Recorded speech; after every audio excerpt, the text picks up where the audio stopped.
You never answer my calls. Families aren't always forever. All they cared about was the pot of gold at the end of the rainbow. And when they break, we're not talking something that's worth a lot of money. There's a price to pay. The blood is on their hands forever. Their parents had been together for 25 years. They never actually married, but it was obvious to a lot of people that they were starting to fall apart a bit as a couple. A couple of weeks before Christmas, they split up. Well, I'm coming with you.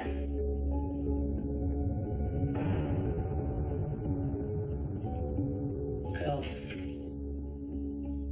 You know we haven't been happy. The family splits, but not down the middle. You know I still love you. And he's got my jewellery. It's yours. He won't give it to me. Makes me so mad. Tony's keeping the jewelry and some cash at his place. There was certainly a feeling that Tony wasn't being completely forthcoming, that things were being held back and they weren't getting a fair shake. The resentment brews. Ashley and Holly had a problem with their father. A rift opens between the Robinson sisters and their dad. And on one notable occasion, she actually ignored her father in the center of town and walked straight past him. Holly! You never answer my calls. Dad can't seem to do anything right.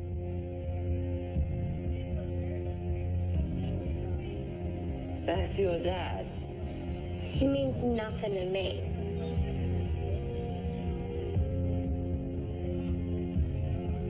She won't talk to me. Give it time, mate. Frustrated Tony leaves town on holiday, hoping it will eventually blow over. Ashley thinks it's an opportunity to reclaim her mom's jewelry and steal some cash. Tony arrives home. Dad, we weren't expecting you. That's obvious. Look at this mess. He found Ashley, Gordon and the baby there, and the house was in an untidy state. It's nothing. What it is for me. He wasn't happy with that, and he basically told them if they were staying, they were going to have to keep the house tidier. You want to keep living here, you better start cleaning up. Now!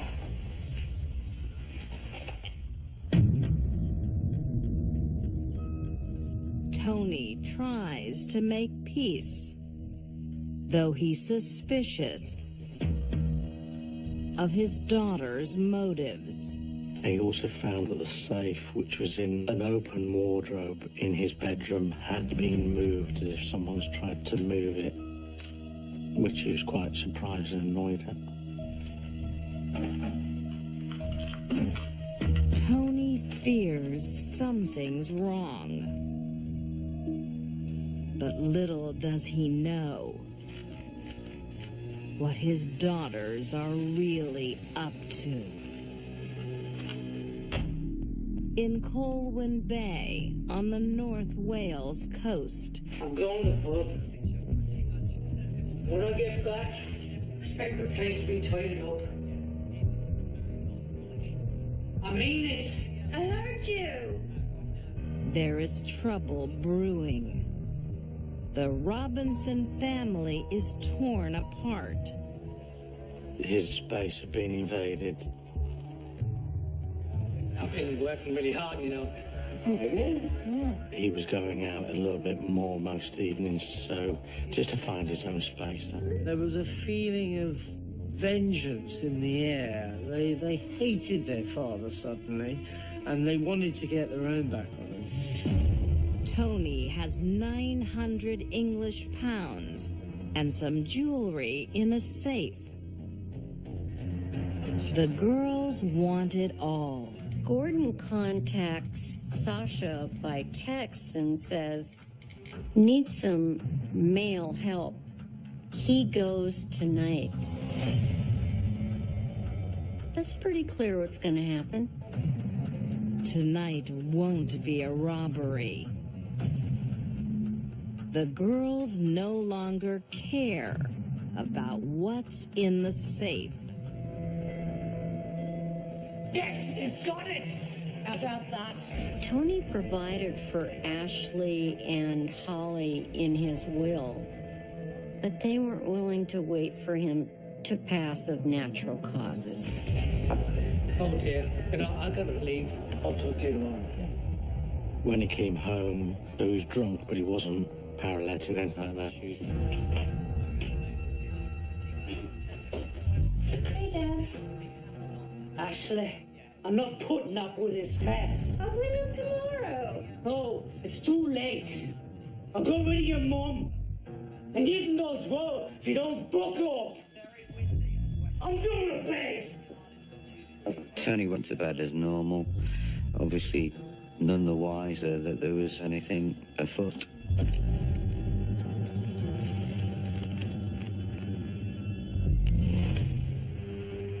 Just after 1 a.m., Gordon entered Tony's bedroom and ended up stabbing him 15 times.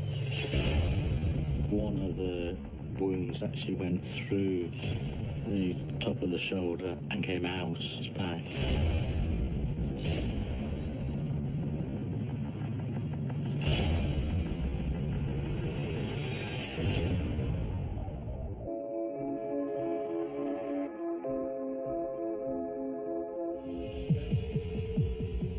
Gordon admits to stabbing Tony, but only in self-defense.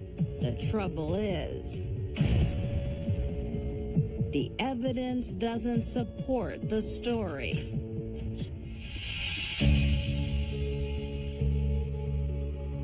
Police also noticed that nothing had been disturbed in the room, ornaments and other things.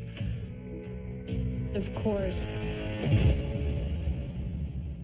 stabbing someone 15 times in self-defense is 14 times too many. It's not just the crime scene that's suspicious.